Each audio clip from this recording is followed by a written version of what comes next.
حضور پر پڑھا جانے والا درود و سلام الفاظ کا محتاج نہیں کہ زبان سے کیا کہہ رہے ہو.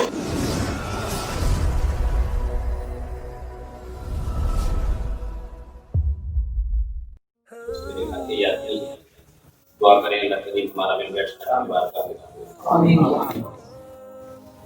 سب نے ایک میسج دیا سید عالم صلی اللہ تعالیٰ علیہ وآلہ وسلم کی ذات کے ساتھ ایک مسلمان کی جو کنیکشن ہے، جو تعلق ہے، اس کے اوپر ہم تھوڑی دیر کے لیے بیٹھیں گے.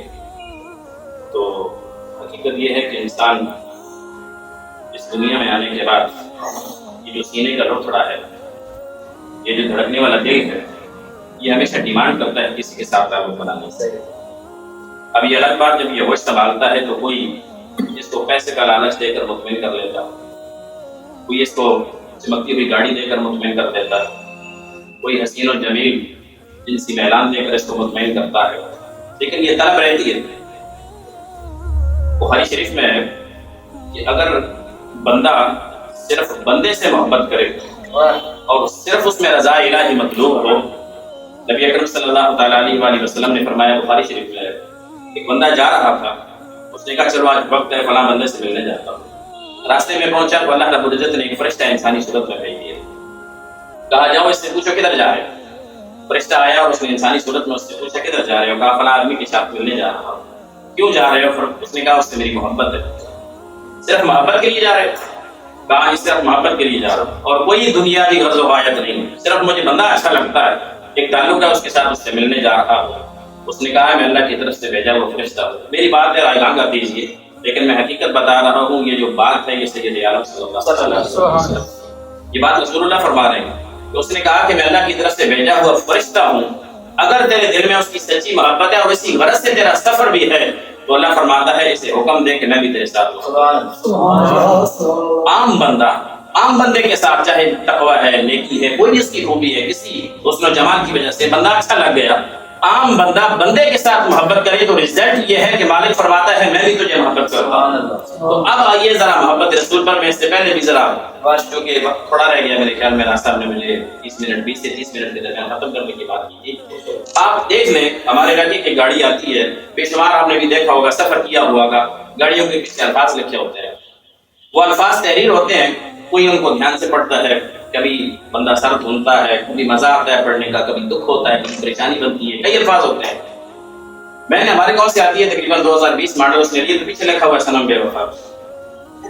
کیا ہے، بڑی دیر تک سوچا، ایک بندے سے مشورہ کیا، پروفیسر صاحب سے ملا 2 بجے، کہتے ہیں یہ حقیقت میں یہ احتجاجی تحریر ہے.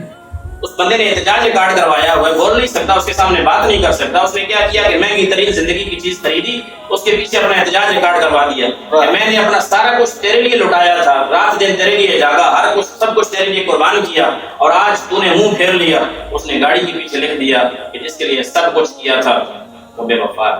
یہ دنیا کی چیز ہے، لیکن اگر بندے کے دل میں سچی محبت رسول پیدا ہو جائے اور ساتھ ایمان کی دھڑکنیں بھی شامل ہو جائیں تو قرآن کہتا ہے من یطع الرسول فقد اطاع اللہ. وہ یہ نہ سمجھے کہ نبیوں کے سرتاج کی پیروی کی ہے، اس نے در حقیقت خدا کی بات مانی، اس نے اللہ رب العزت کی پیروی کی ہے. من یطع فقد اطاع اللہ، اس کو اطاعت اللہ نصیب ہوئی ہے.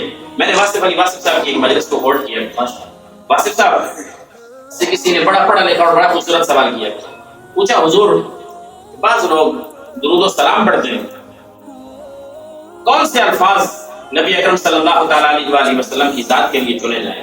کچھ کہتے ہیں درود ابراہیمی پڑھیں، کچھ کہتے ہیں الصلاۃ والسلام علیک یا رسول اللہ پڑھیں، کوئی کہتے ہیں درود تنجینہ، کوئی کہتے ہیں درود تاج. بے شمار درود ہیں، درودوں کی کتابیں لکھی گئی ہیں ہر جگہ پر، لیکن درود پڑھنا کون سا چاہیے؟ قربان جاؤں درویش پر آپ کا خوبصورت جواب.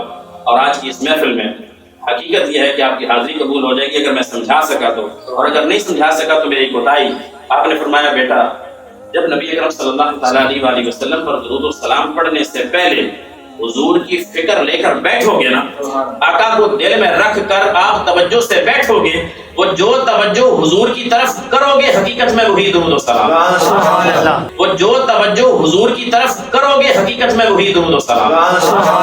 حضور پر پڑھا جانے والا درود و سلام الفاظ کا محتاج نہیں کہ زبان سے کیا کہہ رہے ہو.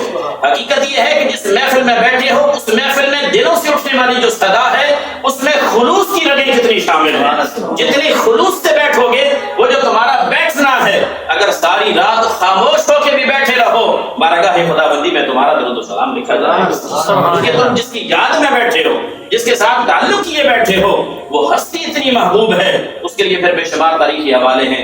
حضرت اویس قرنی رضی اللہ تعالیٰ عنہ کی زندگی اٹھا لیں، سیدہ کا حوالہ میں دوں گا، آقا علیہ الصلوۃ والسلام سیدہ خدیجہ کبریٰ رضی اللہ تعالیٰ عنہ دنیا سے چلے جانے کے کئی سالوں کے بعد بھی اپنے کاشان اقدس میں ان کا ذکر کیا کرتے تھے۔ ایک دفعہ تو سیدہ عائشہ فرماتی ہیں میرے دل میں خیال بھی آیا یہ کیا ہر وقت ان کا تذکرہ کرتے ہیں، لیکن جرت نہیں ہوتی تھی پوچھو یا رسول اللہ اس بوڑھی اماں کا اتنا ذکر۔ کہتے ایک دفعہ تو حضور تشریف لائے، ہاتھ میں گوشت تھا، آقا علیہ الصلوۃ والسلام نے فرمایا عائشہ یہ پکانا ہے اور اس میں ذرا سالن زیادہ کرنا ہے، شوربہ زیادہ ڈالنا ہے۔ میں نے پوچھا یا رسول اللہ کیا کوئی مہمان ہے؟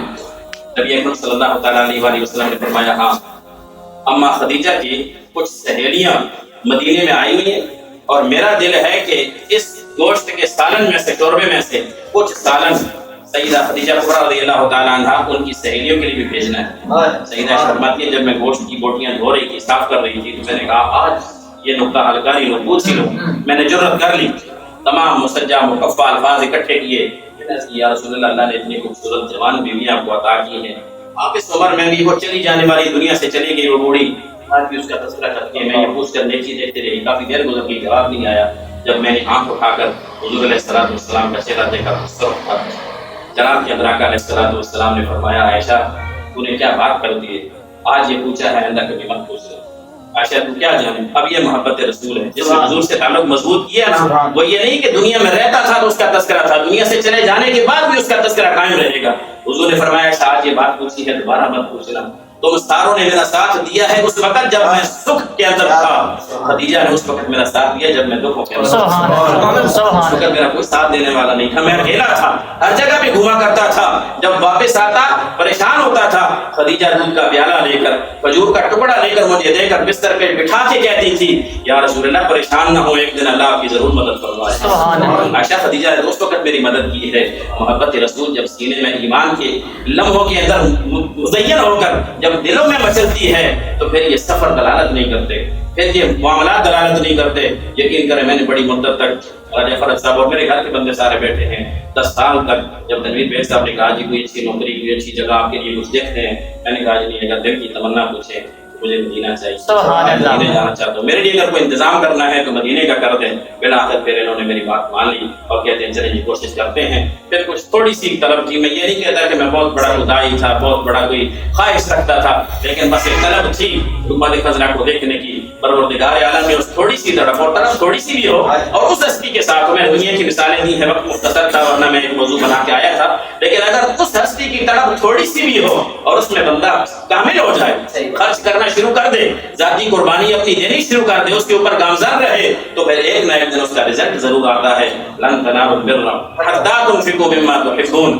قرآن کہتا ہے ایک چھوٹی سی نیکی بھی تمہیں جب تک اپنی ذاتی اور پسندیدہ چیز نہ خرچ کر لو وہ نہیں ملتی، تو یہ اتنا بڑا خرچ تو دور کی بات۔ حضرت خواجہ نظام الدین اولیاء رحمۃ اللہ تعالیٰ علیہ کے پاس جب ایک بندہ آیا اور اس نے کہا یہ کوئی چیز دے دیں، آپ نے فرمایا اور کچھ نہیں بچا، یہ میری جوتیاں پڑی ہیں یہ لے جاؤ۔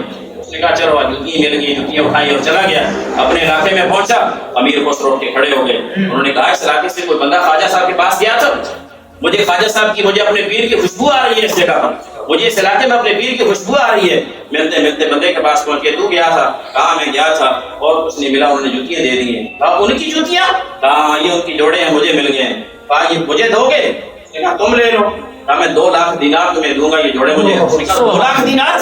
2 لاکھ دینار انہوں نے تو مجھے دے دیے۔ میں نے کہا جوتی کسی کام کے لیے؟ انہوں نے کہا نہیں تو اس راستے کا مسافر ہے، مجھے اس منزل کا پتہ نہیں ہے، مجھے یہ جوڑے دے دے، میں تجھے 2 لاکھ دینار دیتا ہوں۔ 2 لاکھ دینار دے کر دونوں جوتے لیے، ایک وہ اس طرف باندھا دوسرا اس طرف باندھا، اوپر پگڑی باندھ لی۔ امیر خسرو پہنچے، خواجہ صاحب کے پاس محفل لگی ہوئی تھی، سائڈ پہ بیٹھ گئے آرام سے، یہ سمجھ کر کہ شاید پتہ کچھ نہیں ہے۔ تقریر کرتے کرتے خواجہ صاحب کا دھیان پڑا، امیر کہنے لگے امیر خسرو میری جوتی کی اتنی قیمت نہیں تھی جتنی تو نے لگائی، میری جوتی کی وہ قیمت یہ تعلق جب دل کا مضبوط ہو جائے پھر یہ راستہ اس کے اوپر انحصار نہیں کرتا، کتنے دور بیٹھے ہیں اس کا انحصار نہیں ہوتا، بس دل کے اندر آپ اس کو بسا کر اس کے ساتھ رشتہ مضبوط کرنے کی کوشش کریں، اور جو چیز قربانی کے لیے آتی ہے جب اس سے آپ نکل جائیں گے پھر پروردگار عالم کوئی نہ کوئی اپنی طرف سے ضرور۔ اللہ اکبر، کسی نے خوبصورت بات کی تھی، میں بات ختم کر رہا ہوں، تصور دل میں ہو تصور دل میں ہو تو تصویر کی حاجت نہیں، تصور دل میں ہو تو تصویر کی حاجت نہیں، زلف کے پابند کو زنجیر کی حاجت نہیں، اور سجدگاہ عاشقاں ہے دل بروں کا پاک دل، یہ وہ مسجد ہے جسے تعمیر کی حاجت نہیں۔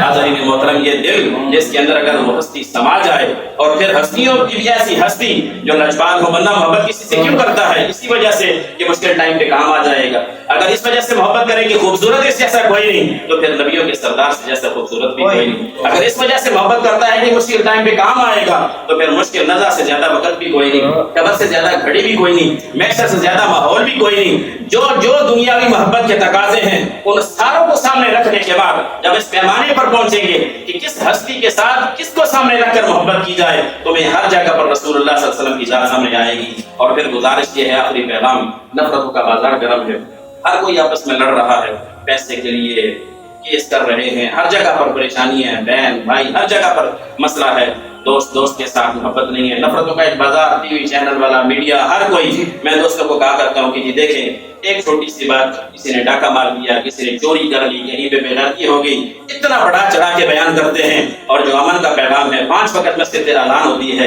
اتنا خوبصورت پیغام ہے محبت کا، اس کو کوئی اوپر نہیں لے کے جاتا۔